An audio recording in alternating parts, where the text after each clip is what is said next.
Olá, bem-vindas e bem-vindos. Se você mora no Brasil, bem-vinda e bem-vindo. Você conhece essa birosca em que a gente vive.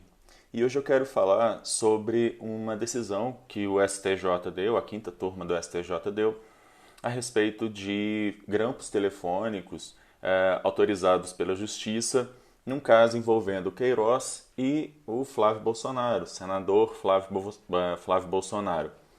E na verdade, elogiar a decisão e comentar um pouco sobre como seria bom se todas as decisões fossem tão preocupadas em proteger os direitos fundamentais como essa decisão. Bom, é um pouco sobre isso que eu quero falar. E Birosca News é esse quadro que eu faço aqui todas as terças e sextas-feiras, sempre discutindo alguma questão do direito. E depois esse conteúdo fica disponível no meu canal do youtube.com/c/Alexandre Bahia e também o Birosca News está presente nas plataformas do Spotify, Deezer, o podcast está disponível em várias plataformas. Todos os endereços estão no meu perfil do Instagram, @alebahia_. Pois bem, foi noticiado, né, que a quinta turma do STJ, por maioria, resolveu anular algumas interceptações telefônicas obtidas, quebra de sigilo bancário e fiscal, melhor dizendo, obtidas pela acusação em um caso que envolve o senador Flávio Bolsonaro e o Queiroz na questão lá das rachadinhas no Rio de Janeiro, quando então o Flávio Bolsonaro era deputado estadual, né? E aí, quando a gente lê a decisão, a gente percebe que, de fato, existe uma questão ali constitucional muito relevante na questão de não permitir que provas sejam obtidas de forma irregular e, de fato, toda a Constituição ela realmente deve garantir que as provas sejam obtidas de forma regular. Ou seja, o ônus de viver no Estado de Direito é, eventualmente, a gente ter que aceitar que determinadas pessoas possam ser absolvidas em nome de você proteger direitos fundamentais. No entanto, essa é uma decisão que foi tomada por maioria, enfim. E aí, quando você lê a decisão, você fica realmente bastante...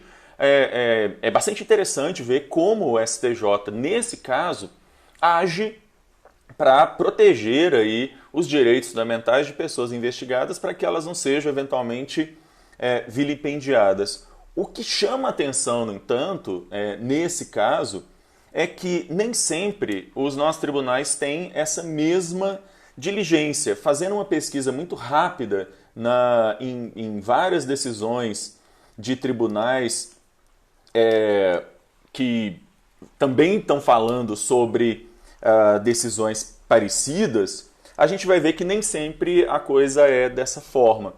Um dos problemas apresentados pela defesa do Flávio Bolsonaro é de que o juiz, na hora de autorizar a quebra, ele se limitou a copiar e colar as razões dadas pelo Ministério Público. Ele não fundamentou devidamente o seu pedido.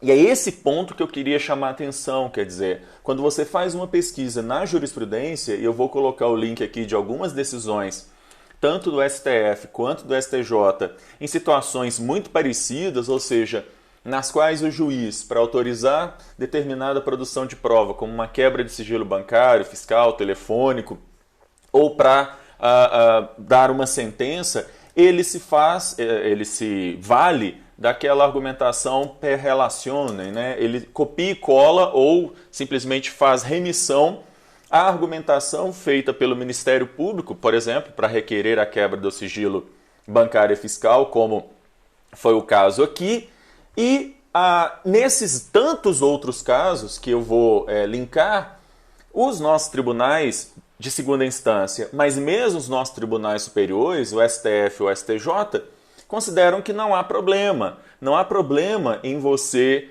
fazer uma argumentação simplesmente per relationem, né? Ou seja, de você simplesmente, como juiz, fazer remissão às razões apresentadas por uma das partes, e nesse caso, no processo penal, a argumentação apresentada pelo Ministério Público, porque, ainda que a quebra de sigilo ela se dê de forma unilateral, por razões óbvias, né?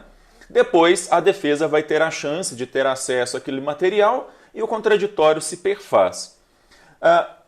Foi assim que o STJ decidiu nesse caso, a quinta turma decidiu nesse caso, por maioria de votos, o relator foi vencido, e aí os demais ministros que compõem aquela turma acabaram indo contra o relator e todo o material que foi apreendido ali terá que ser retirado dos autos porque não vai poder ser utilizado.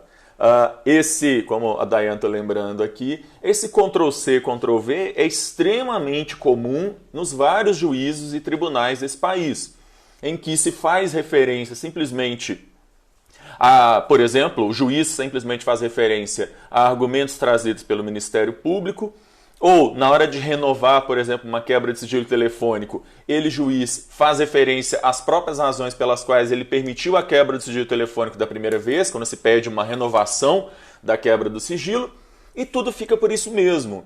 Né? Eu reuni aqui, e vou colocar na descrição desse vídeo, lá no YouTube, várias decisões de tribunais de segunda instância, mas também de tribunais do STJ e do STF, em que essa argumentação de simplesmente fazer remissão às teses, aos fundamentos trazidos por uma das partes, não só no processo civil, mas também no processo penal, e sendo essa uma das partes o Ministério Público, isso foi considerado válido. O que, na verdade, eu questiono com relação a essa notícia é que nem sempre os jurisdicionados vão ter a mesma sorte de ter o seu caso levado tão em consideração como nesse caso aqui. Não estou dizendo, e seria leviano da minha parte fazê-lo, que os membros do STJ decidiram dessa forma porque tem algum envolvimento com uma das partes nesse caso. Mas o fato é, no entanto, que em boa parte dos casos em que nós vamos ter anônimos envolvidos em processos em que houve quebra de sigilo bancário, fiscal ou telefônico, e que a fundamentação para essa quebra, ela se dá simplesmente per relationem, né? Ela se dá simplesmente fazendo remissão às razões postas pela acusação, pelo Ministério Público, e isso foi considerado válido. Quando não, decisões nas quais não a quebra de sigilo, mas a própria sentença condenatória não faz um juízo adequado aí do que, por exemplo, o artigo 489, parágrafo 1º do CPC exige, não é? A avaliação exata das razões pelas quais o juiz chegou àquela conclusão. Na verdade, e no processo penal a situação é um pouquinho mais complicada, já que você está tratando não de patrimônio, mas de vida, não é? de liberdade, de vida, porque a gente sabe muito bem as condições das nossas penitenciárias nesse país, mas que seja formalmente só da liberdade, e estas sentenças fazem também essa motivação, essa fundamentação per relationem, essa fundamentação em que eu remeto às razões da acusação sem fazer exatamente aquela cotejo, aquele confronto entre as razões dadas por exemplo, pela acusação e as contrarrazões dadas pela defesa. O que me chama a atenção com relação a esse caso é que, de um lado, eu concordo muito com a decisão no sentido de que uma quebra de sigilo, ela tem que, ainda mais porque é feito justamente sem a outra parte saber, por razões óbvias, né? Ela precisa ser feita com muito cuidado, autorizada com muito cuidado pelo juiz, já que não há, nesse primeiro momento, um contraditório, né? Esse contraditório só vai acontecer depois, mas, por outro lado, o que a gente vai perceber é que esse mesmo cuidado nem sempre aparece nos tribunais superiores quando se fala de outros anônimos, de anônimos que eventualmente habitam aí os corredores dos processos penais por esse país. É dizer, e esse vídeo é um vídeo muito rápido para dizer o seguinte, eu acho essa decisão que foi dada, considerando que é uma decisão na qual se questiona o fato do juiz não ter fundamentado devidamente a autorização da quebra de sigilo, ser simplesmente copiado e colado a fundamentação dada pelo Ministério Público, me parece ser uma decisão extremamente interessante. O que me causa espécie, na verdade, é perceber que a jurisprudência dos nossos tribunais de segunda instância, mas mesmo do STF e do STJ, geralmente não é tão garantista assim quando nós estamos falando de anônimos, quando nós estamos falando de pessoas em que não há assim tão grande repercussão. Não estou dizendo de forma nenhuma que os juízes nesse país decidem de acordo com a cara do freguês, mas estou dizendo sim que esse tipo de decisão não é a regra.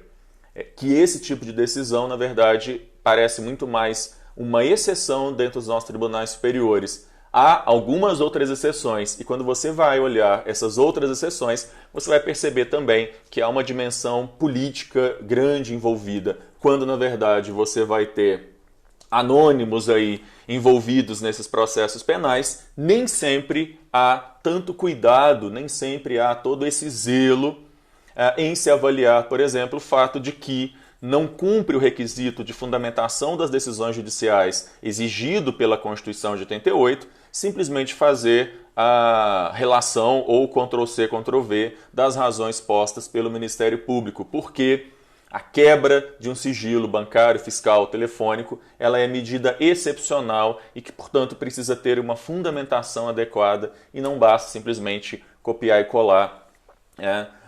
Nesse caso aqui, a anulação que a quinta turma do STJ faz por maioria de votos, o relator original ficou vencido, me parece ser uma decisão bastante relevante, bastante interessante. O que, na verdade, eu gostaria de ver é esse tipo de decisão ser a regra e não um ponto, às vezes, fora da curva. Nem sempre há todo esse cuidado em se retirar dos autos resultados de quebra de sigilo bancário, fiscal ou telefônico, simplesmente porque o juiz fez um Ctrl+C, Ctrl+V, entre aspas, aí, das razões postas pelo Ministério Público, ou às vezes nem isso, ele simplesmente faz uma fundamentação por relação, né? Simplesmente citando, fazendo referenciamento às razões postas pelo Ministério Público.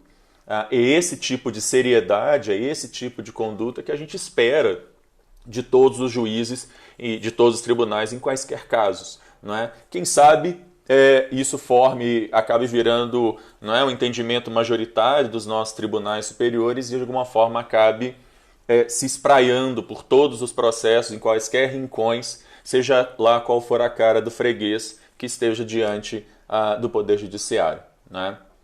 Pois bem, por hoje eu vou ficando por aqui. Esse é um vídeo bem rápido mesmo, só para a gente poder pensar um pouquinho sobre o caso e a decisão que foi dada aí pelo STF. Eu agradeço a todas e todos que estiveram aqui presentes. Esse conteúdo, como eu disse, vai ficar disponível no YouTube e também no Spotify, Deezer, enfim. E na semana que vem estou de volta para falar de mais alguma coisa maluca, absurda, estapafúrdia que acontece nessa beirosca de país que a gente vive. Tchau, gente.